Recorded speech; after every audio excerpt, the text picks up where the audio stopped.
Ya, in moment like this atau apapun yang terjadi di dalam kehidupan kita, pujian kepada Tuhan, pujian kepada pujian rohani di mana kita punya pengharapan di dalam Tuhan, itu adalah satu momen yang begitu luar biasa yang boleh mengangkat hati kita kepada Tuhan. Jadi ada beberapa pengumuman sore hari ini. Jadi tema hari ini adalah pain and the brain relationship. Apa sih hubungannya antara nyeri dan otak? Apakah punya hubungan atau enggak? Atau dia cuma benar-benar nyeri itu tiba-tiba muncul begitu saja? Atau bagaimana? Nanti kita akan belajar mengenai hal ini. Kemudian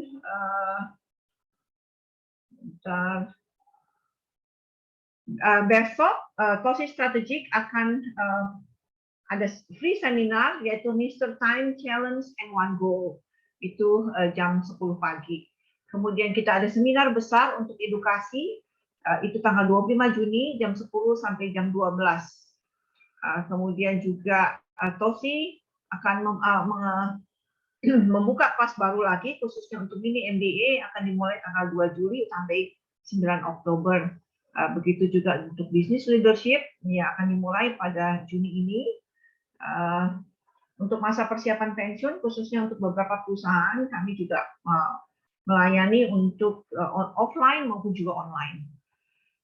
Baik, Bapak Ibu, kita akan masuk ke tema hari ini, yaitu pain and the brain relationship.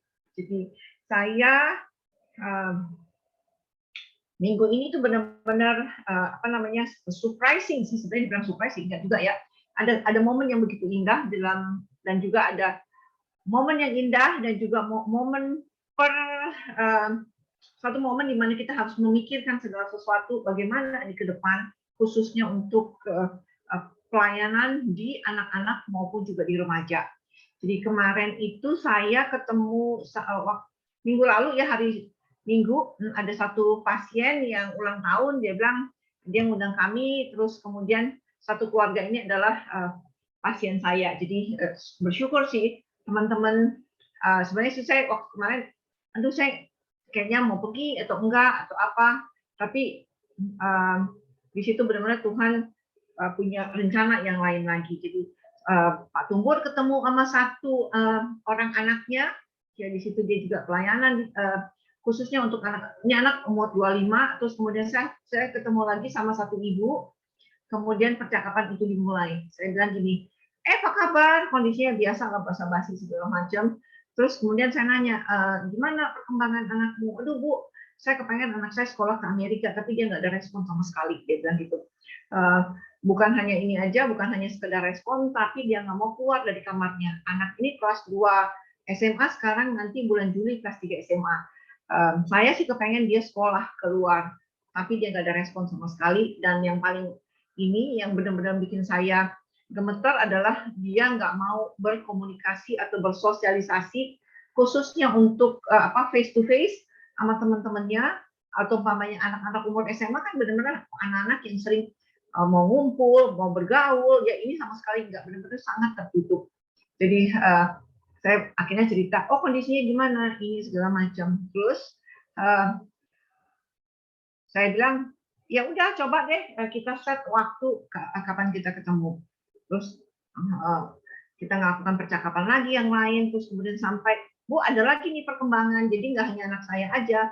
Sekarang itu kondisi anak-anak itu benar-benar dengan teknologi yang luar biasa, perkembangannya ada lagi yang lain. Jadi apa tuh saya bilang gitu, anak-anak sekarang itu benar-benar waktu kita mengajarkan tentang iman, itu mereka punya kesimpulan sendiri. Jadi kayak apa tuh kesimpulannya? Saya bilang gitu.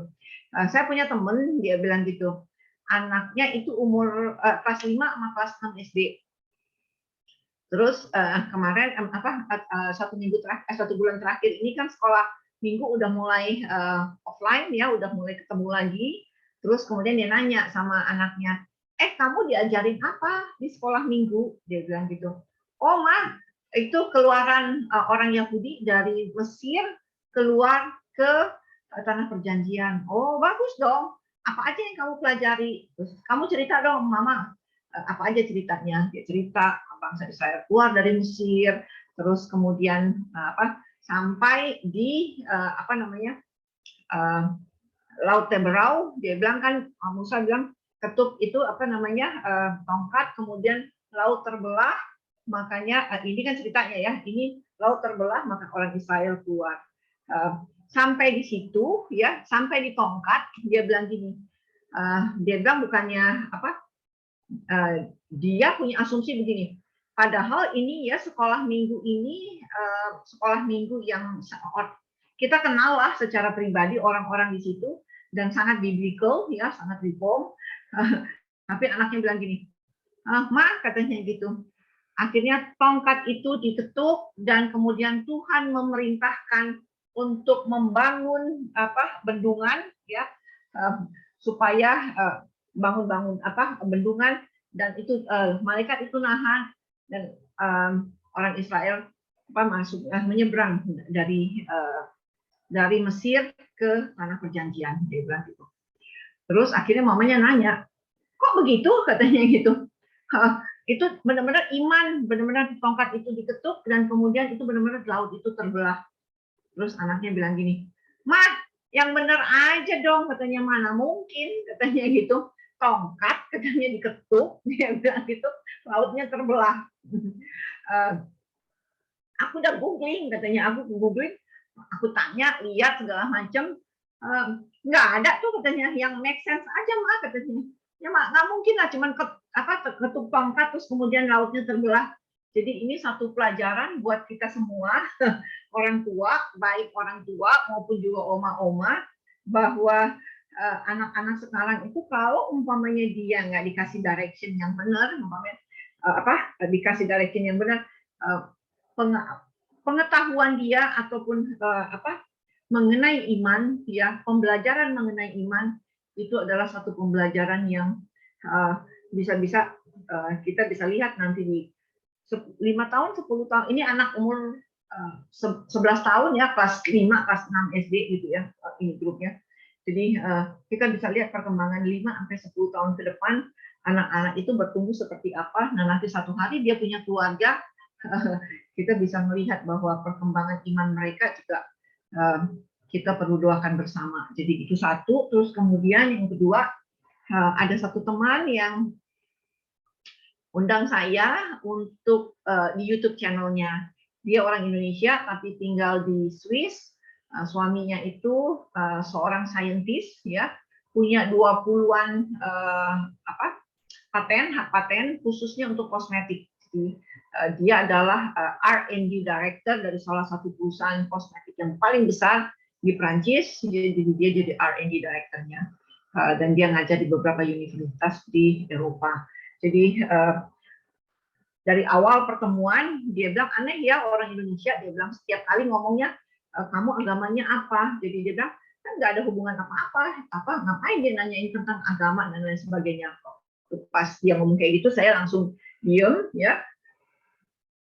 Ya dia nggak tahu sih apakah dia Kristen apa dia Muslim, tapi kalau umpamanya dari ini nggak tahu persis sih saya dia Muslim apa Kristen, tapi saya nggak mau arahnya ke sana.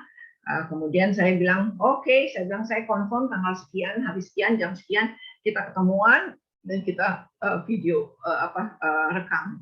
Nah kemudian percakapan dari situ direkam ini segala macam ya, udah selesai rekaman. Terus kemudian sebelum rekaman itu selesai, Sisi dia bilang gitu, apa yang menjadi mendorong kamu untuk bisa form dari waktu ke waktu. Kemarin saya ngomong sama Tumbur, saya bilang apa ya, saya bilang gitu, ini kan saya nggak jelas nih dia Islam atau umpamanya dia Kristen, tapi anyway kalau umpamanya saya ngomong tentang Kristus, kondisinya kita mau nggak mau kan kita juga harus PI di public area. Jadi saya bilang saya ngambil dari kitab Keluaran.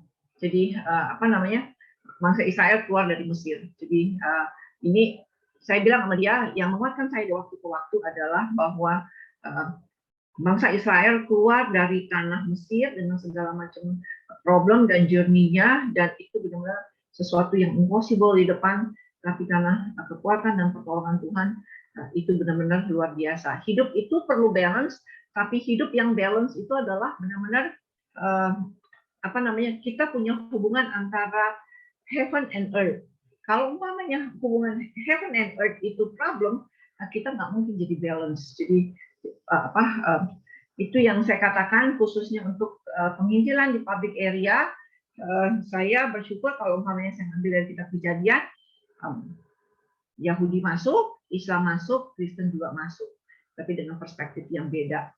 Kemudian dia cerita bahwa dia datang ke Jakarta itu benar-benar menjadi satu healing journey buat dia, karena dia ngalamin udah berapa puluh tahun, dia bilang dia susah tidur, kemudian selalu mimpinya itu aneh-aneh, dia bilang gitu,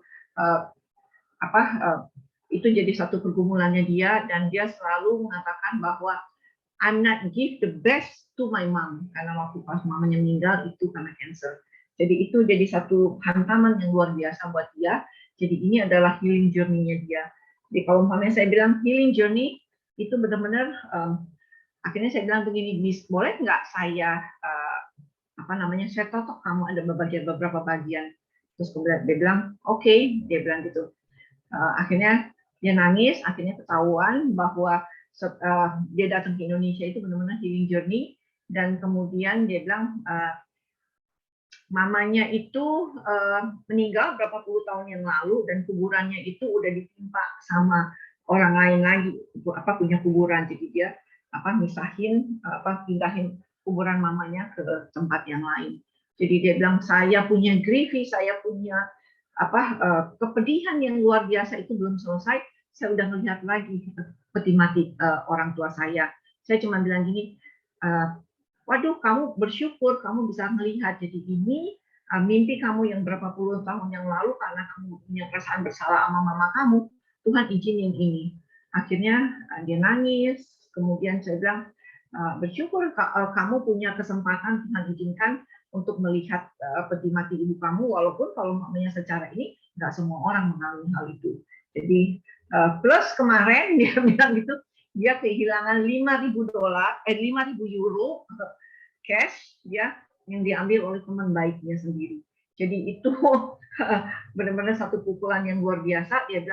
Saya bilang gini, healing journey, saya bilang itu punya harga yang harus dibayar. That amount adalah harga yang harus kamu bayar. Kita nggak tahu kondisinya seperti apa. Akhirnya dia bilang, aduh tadinya saya rasa sesek luar biasa. Sekarang saya benar-benar ngerasa lega. Jadi itu Bapak Ibu untuk apa yang saya share, saya alami dalam 1 minggu ini. Kita masuk ke pelajaran mengenai pain and brain relationship. Jadi ini seperti biasa bahwa apapun yang Bapak Ibu alamin ataupun umpamanya keluhkan, kembali lagi ke authoritative person, yaitu ke dokter ataupun umpamanya ke dokter kalau umpamanya Bapak Ibu mengalami satu keluhan atau apapun yang Bapak Ibu alami. Jadi ini adalah hanya pembelajaran bagi kita semua bahwa ada hal-hal yang kita bisa ketahui untuk menjadi pengetahuan buat kita bersama. Terima kasih. Ini hanyalah satu gambaran bahwa nyeri itu punya harga yang begitu luar biasa.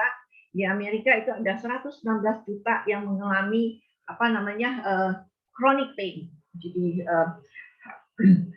angkanya nggak main-main, 116 juta orang mengalami chronic pain. Jadi kurang lebih 40% dari orang Amerika itu mengalami chronic pain, dan ini impact-nya apa?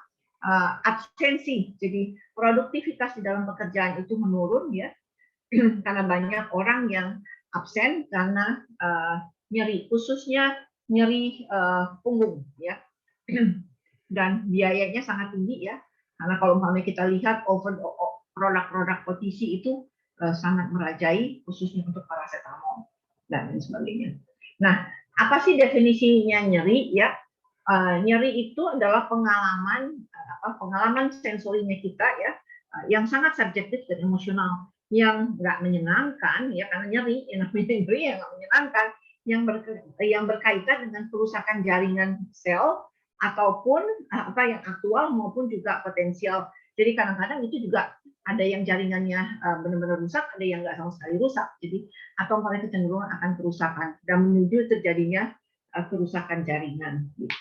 Jadi itu definisi yang kita bisa ambil secara garis besar. Kemudian ada di sini kita ada dua gambaran, nyeri yang akut maupun juga kronis. Kalau nyeri yang akut itu tiba-tiba kita ngalamin nyeri yang begitu luar biasa, itu seperti kayak mamanya kita lagi motong sayur terus kemudian kepotong, dan itu kita ngerasain nyeri seketika, dan itu kita bisa tahu posisinya di mana. Atau umpamanya kita lagi jalan terus kemudian kaki kita kena duri, atau umpamanya kulit kita kena duri, dan itu kita rasakan, dan itu suddenly kita bisa alert bahwa ada sesuatu yang masuk. Nah, kalau umpamanya kronik yang nyeri yang kronis, yaitu nyeri itu terus menerus secara konsisten dia akan nyeri dari waktu ke waktu dan dalam waktu yang lama, yaitu yang akut maupun juga yang kronis. Nah, fungsinya nyeri itu apa sih? Ya, perlu nggak sih nyeri? Perlu nggak sih nyeri di dalam tubuh? Kalau kita lihat, nyeri itu adalah signal yang luar biasa yang Tuhan berikan kepada setiap kita. Jadi kalau kita lihat anatomi tubuh manusia itu begitu luar biasa, ya. Tuhan menciptakan segala sesuatu dengan sangat sempurna. Salah satunya adalah nyeri. Jadi nyeri itu adalah mekanisme proteksi tubuh. Jadi kalau umpamanya kayak tadi saya bilang kepotong, kemudian kita langsung aware ya, kalau umpamanya kepotongnya cuma sedikit aja, oh oke, kita cuma pencet ya, kemudian darahnya hilang, terus kita nggak khawatir ya. Atau umpamanya tiba-tiba dia kepotong dalam kondisi yang dalam ya, kita akan lebih aware lagi, dan kita kasih itu signal yang diberikan tubuh kepada tubuhnya kita. Dan nyeri ini juga mekanisme untuk defensif, untuk kita bertahan. Dan juga kalau umpamanya kita mau ke dokter, dokter saya sakitnya di sini, nyerinya sekian, dan dalam waktu yang sekian lama. Jadi nyeri itu sangat penting dalam tatanan kehidupan kita, khususnya tubuh kita, dan tinggal kita bereaksi seperti apa. Jadi saya belajar di sini benar-benar, saya bilang, waduh, luar biasa ya, Tuhan menciptakan tatanan tubuh kita dengan begitu sangat sempurna. Jadi nyeri itu sangat diperlukan untuk mekanisme proteksi di dalam tubuh kita. Jadi intinya adalah making us to do something. Apa sih yang terjadi nih? Ya, kita harus bertindak dengan signal yang diberikan itu. Nah, ini prosesnya ya. Ini proses nyeri itu menarik sekali ya, Bapak Ibu. Jadi kalau umpamanya ada nyeri di satu tempat atau satu titik, ini ya. Kemudian dia kasih kasih signal melalui transmisi ke syaraf ya, kemudian dia dikumpulkan, dimodulasi ya, dikumpulkan di satu tempat, terus kemudian dikirim signalnya ke otak ya. Nanti di sana baru otak kasih persepsi ada apa, dan itu harus ada action.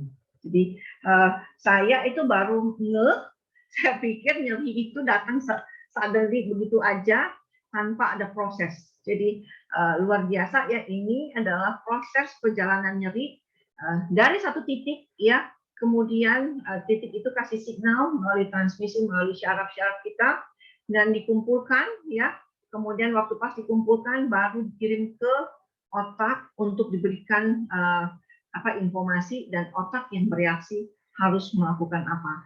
Jadi nyeri itu nggak datang tiba-tiba begitu aja, tapi ada proses. Jadi proses nyeri itu tetap ada proses, dan kemudian reaksi kita terhadap nyeri itu seperti apa. Jadi ini benar-benar nyeri, pain and brain itu punya relationship yang begitu luar biasa. Jadi no pain, no brain istilahnya. Jadi kalau Bapak Ibu, kalau Mama bilang ada orang-orang yang sangat jadi nyeri itu ukurannya itu sangat-sangat subjektif. Jadi kalau umpamanya orang ada beberapa orang bilang, "Wah, itu nggak sakit kok, cuma segitu aja." Tapi kalau umpamanya ada orang-orang tertentu mengalami hal yang sama dengan kondisi yang sama, dia ngerasain sesuatu hal yang nyerinya luar biasa. Jadi ini kembali lagi yang kita bisa ambil dari pelajaran ini bahwa nyeri itu diproses ya di otak dan dikirimkan harus melakukan apa ya. Jadi ini yang kita bisa pelajari sore hari ini, bahwa jadi kalau umpamanya di akupunktur saya lihat punggung ya, dari struktur punggungnya itu saya udah tahu emosinya kayak apa. Jadi waktu dia respon terhadap apapun ya, nyeri, antara kesel, nyeri, segala macam, itu kan benar-benar emosinya saya bisa lihat dari punggung, dan itu kita bisa petain karakter orangnya seperti apa. Jadi luar biasa banget bahwa tubuh juga kasih signal, dan dia juga kasih apa namanya, nggak hanya kasih nyeri ya yang dikirim dari pusat nyeri itu ke otak, tapi dia juga melalui apa namanya, spinal cord, dari tulang belakang. Nah, dari tulang belakang itu kalau umpamanya saya lihat pasien saya untuk akupunktur, saya lihat punggungnya. Dari punggung saya tahu arahnya kemana nih ininya. Apakah dia problem di mana dan di mana. Dan dari segi emosi juga itu bisa kita lihat. Jadi how amazing Tuhan menciptakan tubuhnya kita dengan segala macam keajaiban yang Tuhan berikan. Nah, ini adalah beberapa hal untuk nyeri, dibagi dengan 3, yaitu nyeri somatik, visceral, maupun juga nyeri alih. Nah, nyeri somatik itu apa? Nyeri yang timbul pada organ-organ yang bukan organ tubuh yang vital. Nyeri itu tajam dan umumnya dapat diketahui sumbernya, seperti nyeri pasca bedah, nyeri tulang, ya. Jadi kalau umpamanya kita lihat lagi, itu nyeri somatik, kemudian ada nyeri visceral. Nyeri ini adalah nyeri dari organ tubuh kita seperti jantung, pembuluh darah besar, lymph node, ya, alat-alat pernafasan, sistem pencernaan, maupun juga alat-alat reproduksi dan lainnya. Nah, ini apa namanya, nyerinya tajam dan dapat dilokalisasi, ya. Maksudnya nyeri somatik dapat dilokalisasi, sedangkan nyeri visceral itu nggak bisa dilokalisasi. Jadi dia kirim sinyal, tapi area lain yang kena signalnya. Nah, kemudian juga ada nyeri alih, adalah bentuk nyeri visceral yang dirasakan di daerah yang jauh dari tempat stimulusnya. Nah, itu dikirim oleh syaraf. Nah, ini beberapa klasifikasi ya nyeri. Ada nyeri akut, nyeri kronis, ya. Kemudian juga ada nyeri yang berdasarkan derajatnya, ringan, sedang, dan nyeri berat. Kemudian ada beberapa tipe nyeri, yaitu nyeri setempat.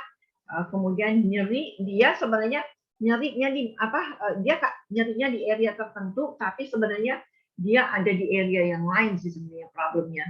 Kemudian juga pegel-pegel ya, kena otot.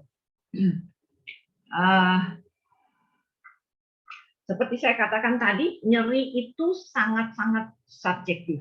Jadi kalau umpamanya saya waktu SMP belajar gitar, ya ini kalau umpamanya orang yang belajar biola gitu ya, tangan kirinya itu lebih sensitif dari tangan kanan. Dan tangan kirinya itu ataupun umpamanya belajar gitar itu benar-benar kapalan. Jadi memang nyeri itu karena kalau umpamanya baru belajar gitar itu semua jari-jarinya itu nyeri banget, dan itu benar-benar harus dilatih, dan nggak mungkin kalau umpamanya belajar gitar maupun juga belajar biola itu jari-jarinya itu sensornya nggak sakit. Jadi itu kita latih sedemikian rupa supaya semakin dia kebal, waktu dia makin kebal, sensitivitasnya juga kita latih sedemikian rupa.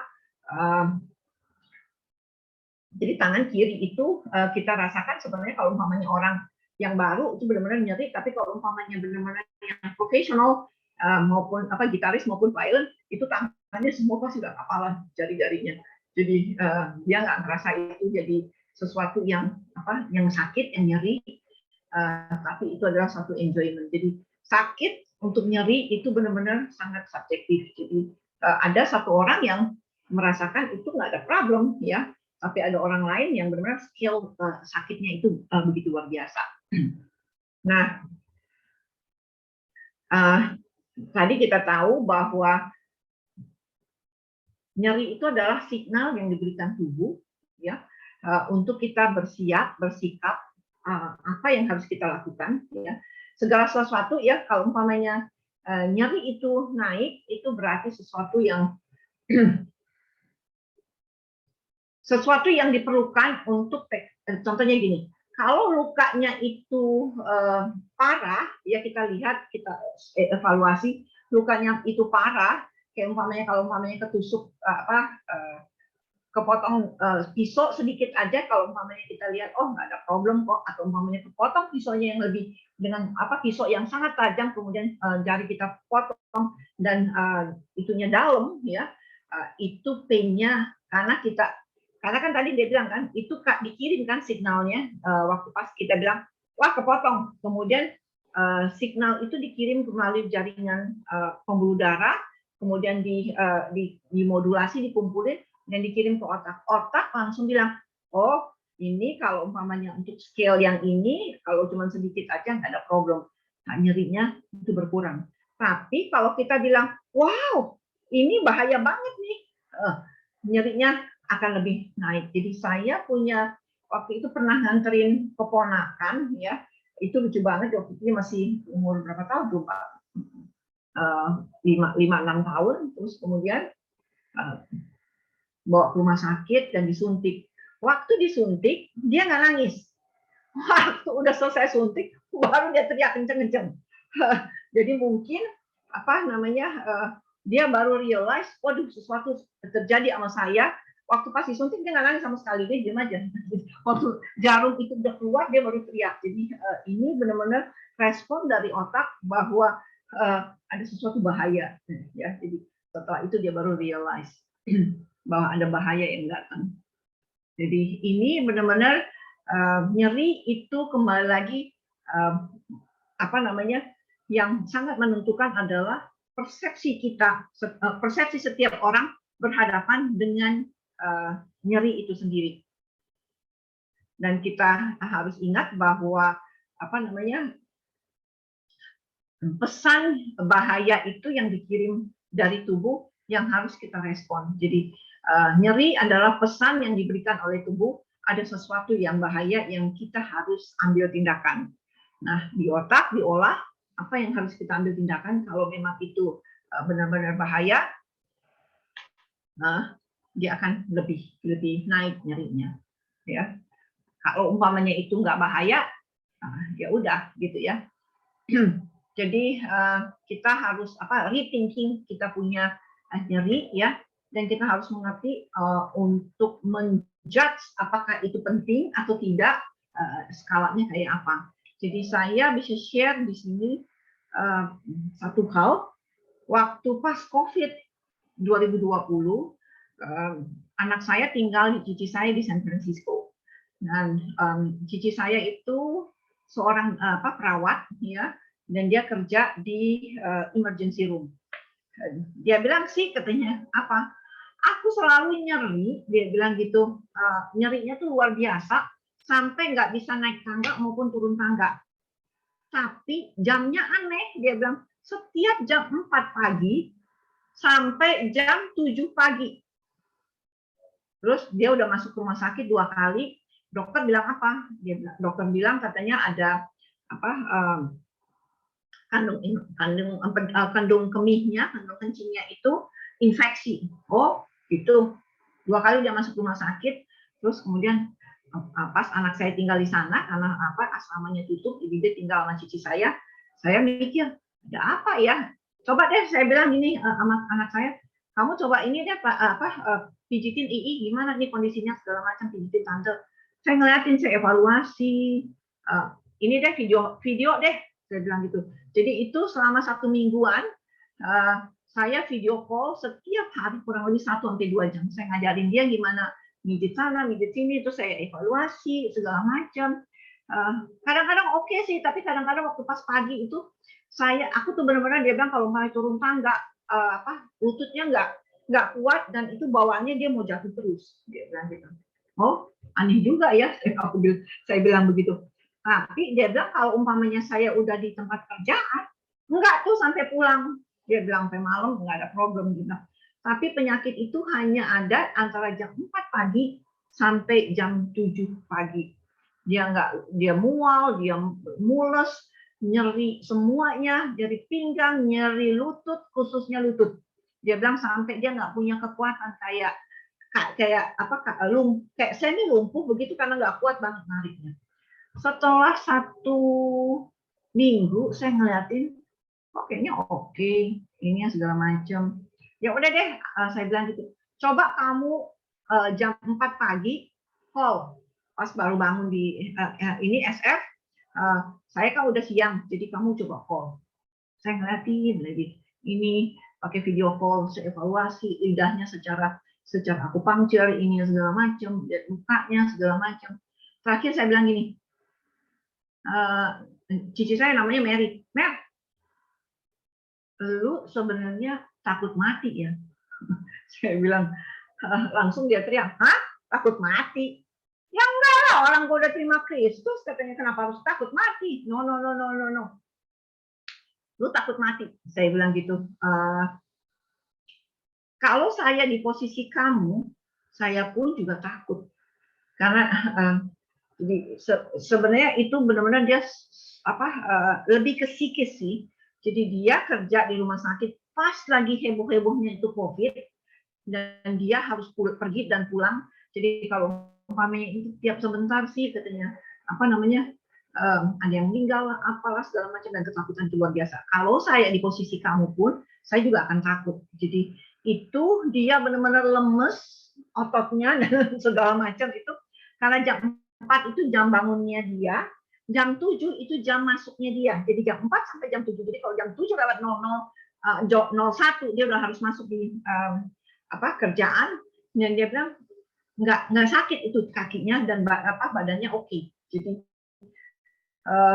setelah itu saya katakan, saya bilang lu nggak, lu pasti takut. Kalau lihat kondisi seperti sekarang ini, nggak mungkin lu nggak takut. Nah setelah itu dia realize, iya juga ya katanya. Gua sih sebenarnya benar sih takut dari dalam hati, karena dilihat itu benar-benar sangat menakutkan kan. Kalau umpamanya di rumah sakit, bapak ibu sendiri tahu, pas pulang dia di rumah ada suami, ada keluarga, ya itu punya impact yang luar biasa. Dan dia sendiri pun ke rumah sakit itu benar-benar sesuatu yang menakutkan. Tapi waktu pas dia di kerjaan, dia ke drive dengan kondisi yang ada dan dia semangat lagi.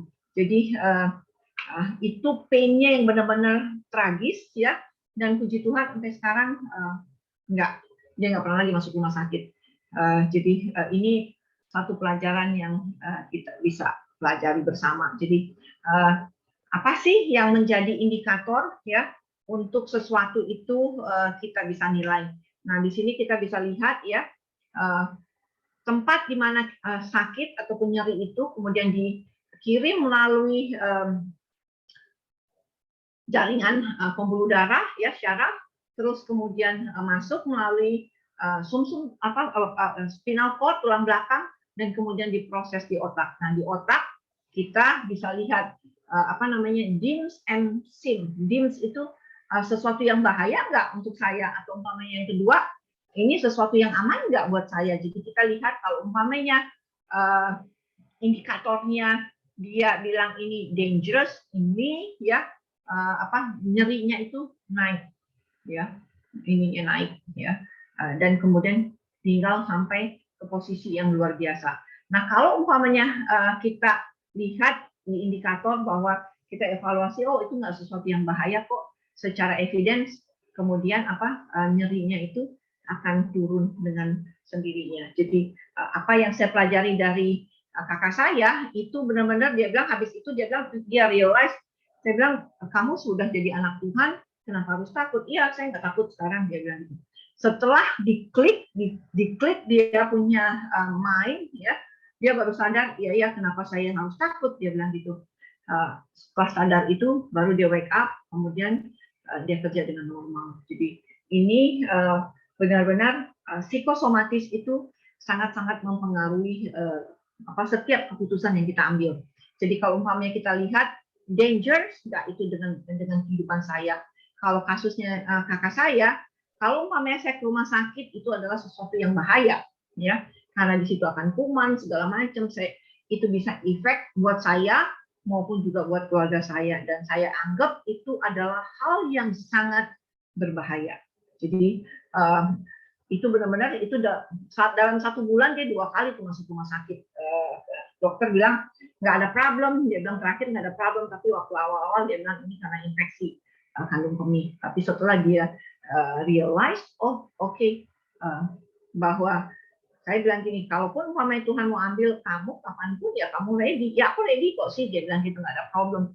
Nah, sejak dia realize itu dan itu bukan sesuatu hal yang bahaya, kamu ya secara teknikal kan kamu udah pakai udah semua pakai proteksi segala macam. Kematian itu kan hanya Tuhan yang ambil, jadi kenapa harus takut? Nah, habis itu dia mulai moving. Nah, itu Bapak Ibu, jadi kita benar-benar khususnya untuk teman-teman cancer, seringkali kita lihat nyeri, ada satu nyeri sedikit aja kita punya pemikiran yang udah aneh-aneh. Waduh, ini gimana nih kalau umpamanya kansernya akan menjalar lagi ke area lain, atau umpamanya nyebar ke tempat lain bagaimana dan lain sebagainya. Nah, waktu pelajaran-pelajaran sebelumnya kita tahu bahwa deep thinking, ya kekhawatiran yang luar biasa itu menyebabkan inflamasi. Ya, inflamasinya akan nambah, akan lebih cepat lagi. Jadi inflamasi itu jerawat aja inflamasi. Kemudian cancer pertumbuhannya itu juga inflamasi. Jadi kalau umpamanya kita tahu setiap hal nyeri itu kita bisa identifikasi scale-nya seperti apa, apakah ini dangerous ataupun umpamanya safe. Tapi seringkali kita proteksi kita begitu lupa. Saya 1 minggu saya sudah ceritakan beberapa minggu yang lalu, 2 bulan terakhir ini saya punya pasien itu semuanya hampir semuanya itu anak muda umur 21 sampai 38. Saya juga bingung karena biasanya pasien-pasien saya itu biasanya di atas 50-an. Dan ini benar-benar mendadak tiba-tiba pasien saya anak muda semua, 21 sampai 38. Baik yang udah menikah maupun juga belum menikah. Dan semuanya adalah orang-orang entertainment yang kerja di bisnis entertainment, apakah dia sutradara, filmmaking, terus kemudian models, kemudian fotografer, editor atau apa untuk edit film segala macam gitu ya. Semua adalah orang-orang di bisnis entertainment. Problemnya adalah, aduh tante, apa?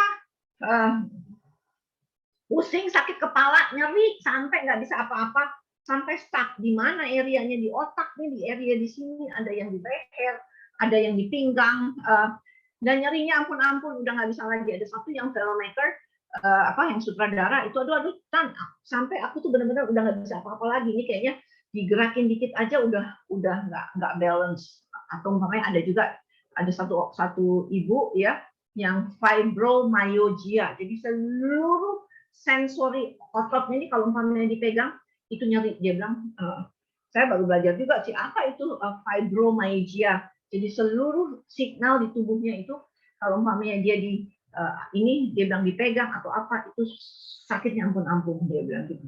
Dia udah minum obat penenang lah segala macam.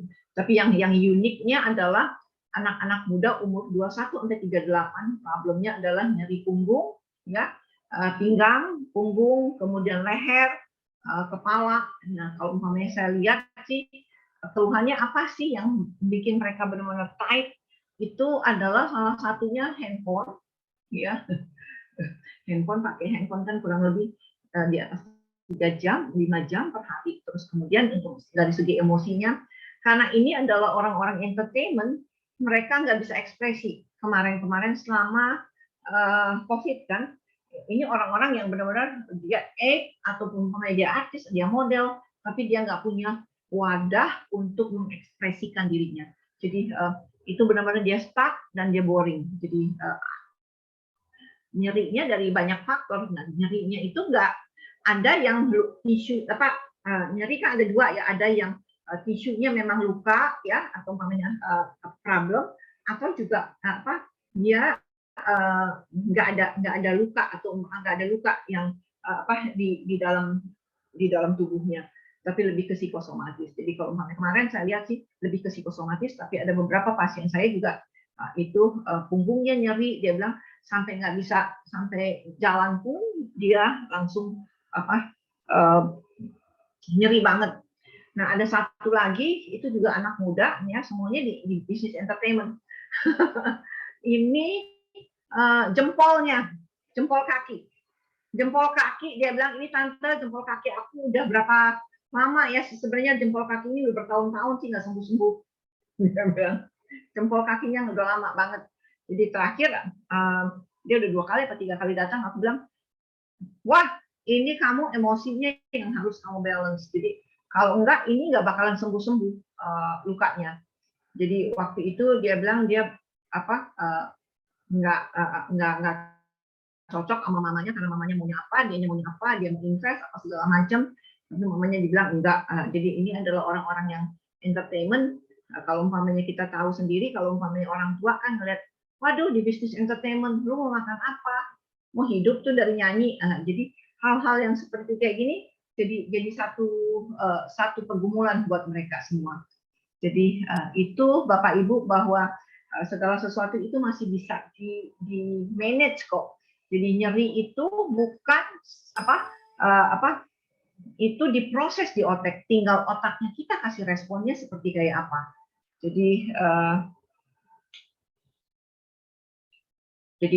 ini kan banyak faktor ya, baik protection maupun juga nyeri. Jadi ada yang social case, ada yang psikologi ataupun yang ini. Semuanya ini apa namanya kita bisa lihat kalau umpamanya kita punya pengetahuan, knowledge, belief, kemudian mengenai hal kekhawatiran, mengenai mood, apakah itu di danger situation ataupun umpamanya di safety situation, kita yang harus milahin itu di scale di 1 sampai 10 posisinya di mana.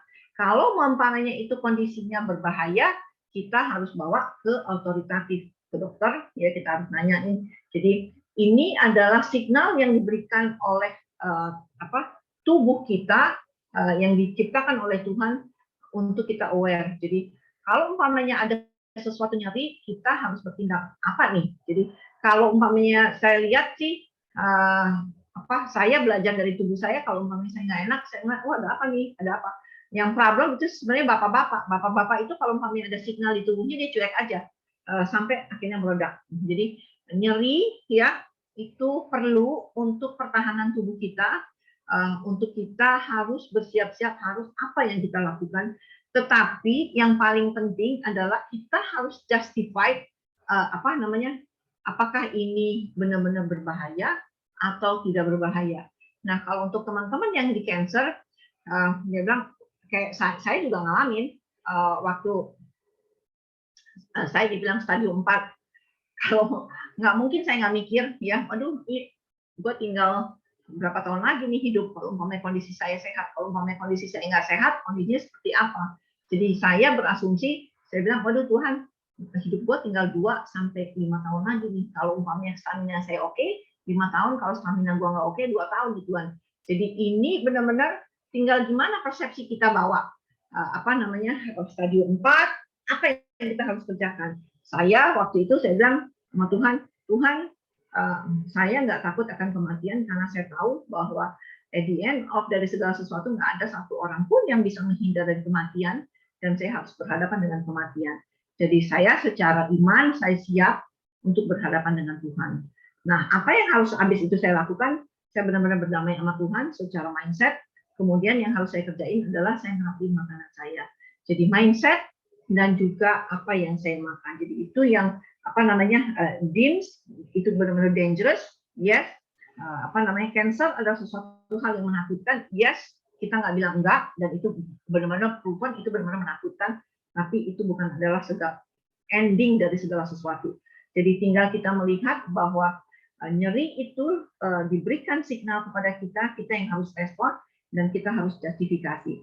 Nah, jangan sampai kita justifikasi itu kayak teman-teman yang lain, ada beberapa teman yang cancer, waduh ini kondisinya gimana ya, kalau umpamanya sekarang saya udah oke, saya udah sehat, kalau satu hari dia muncul lagi gimana?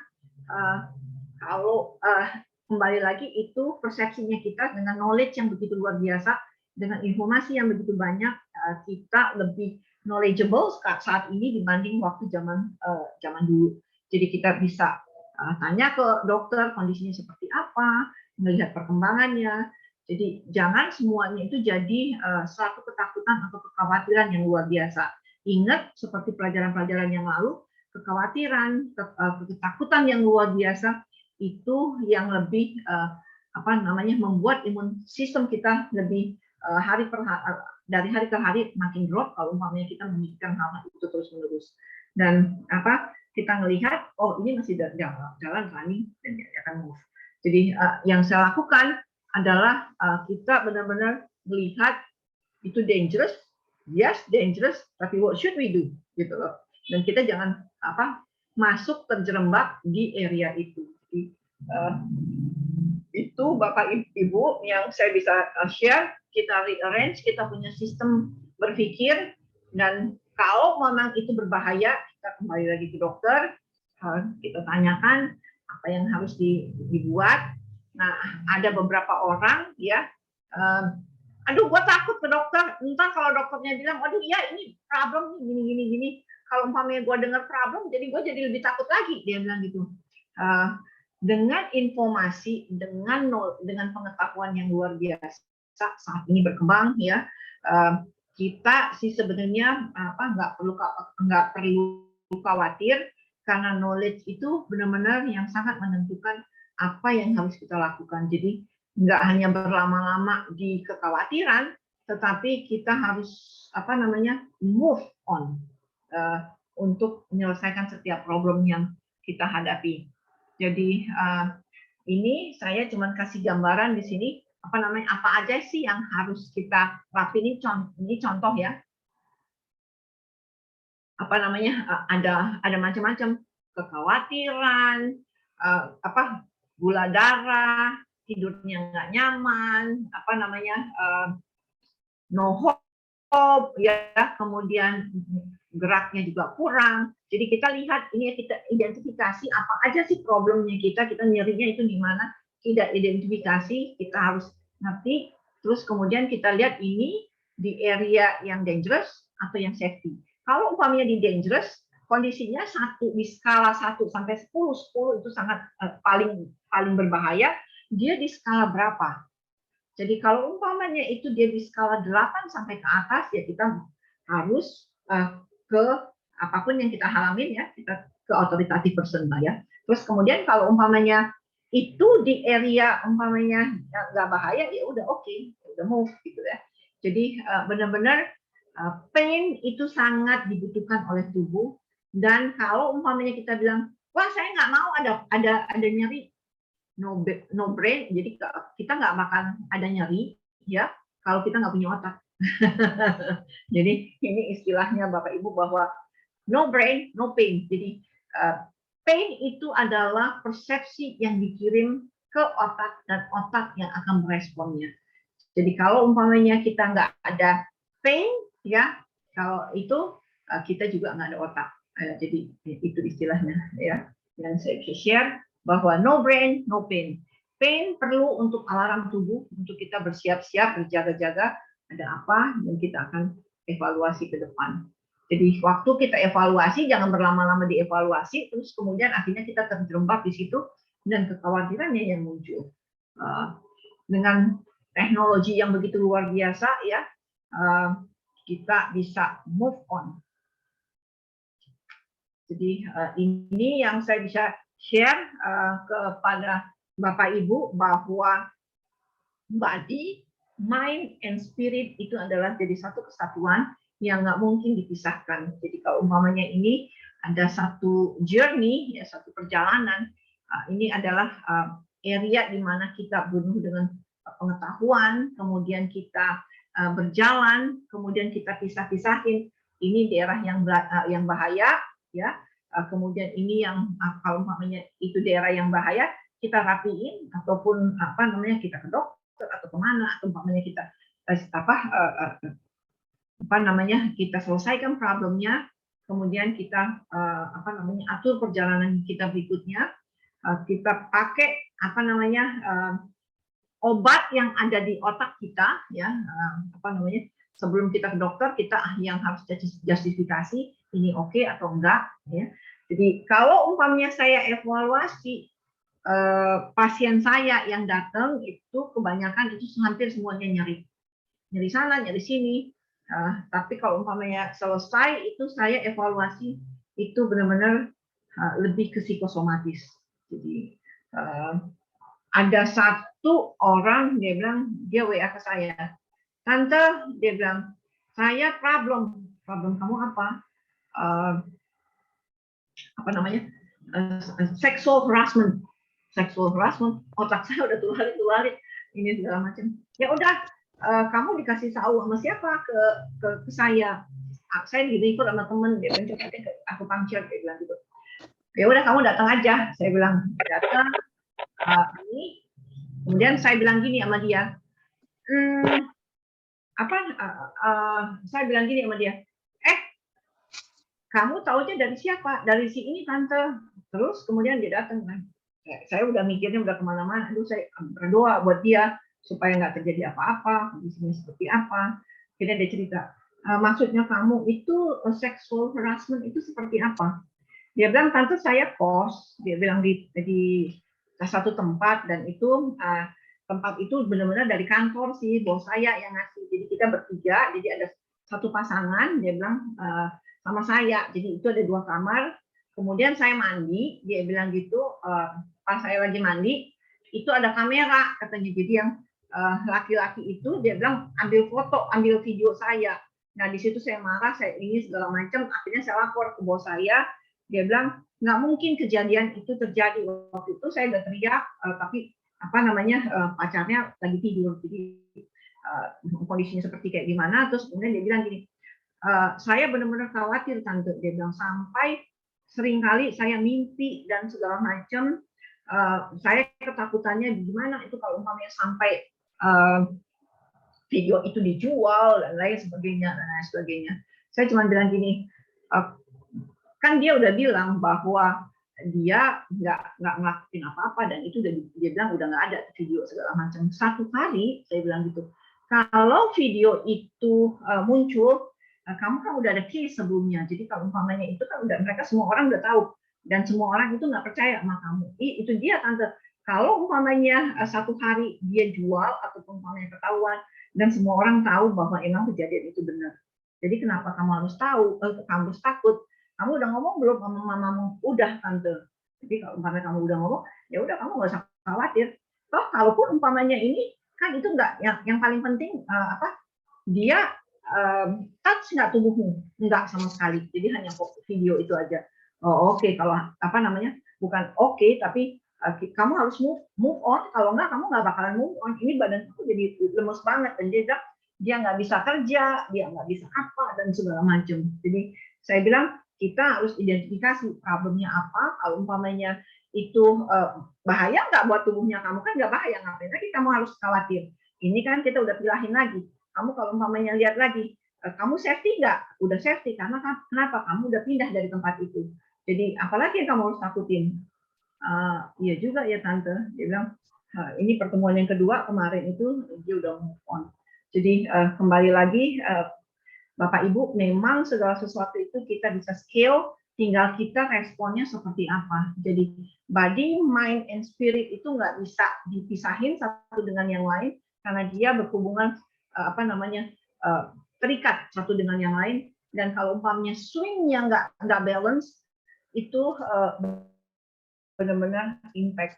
Jadi kemarin tema yang saya bawa sama teman saya yang dari Swiss itu mengenai balance. Nah, kalau umpamanya balance kan nggak mungkin, tetap harus anchornya satu, yaitu Kristus. Jadi segala sesuatu, kalau umpamanya kita punya akar yang sangat solid di dalam Tuhan, apapun problem yang kita alamin, itu benar-benar kita ngerasain ada satu keseimbangan, walaupun umpamanya itu berat, kita bisa move on. Jadi body, mind, and spirit itu semuanya diolah di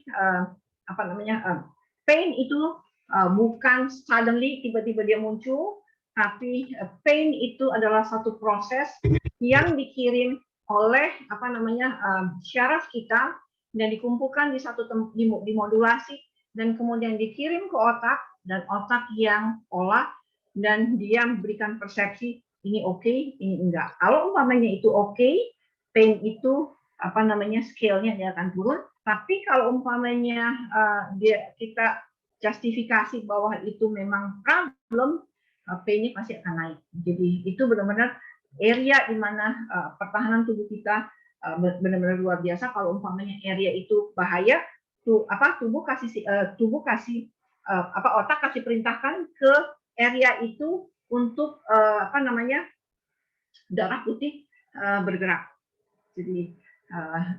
Jadi kalau umpamanya darah putih bergerak, ada inflamasi di situ, darah putih bergerak dan kemudian menyerang, apakah itu ada kuman atau ada apa. Jadi itu yang bisa saya share, bahwa nyeri itu adalah proses yang luar biasa yang Tuhan berikan kepada kita untuk alarm, untuk kita bereaksi. Itu. Terima kasih Bapak Ibu semuanya.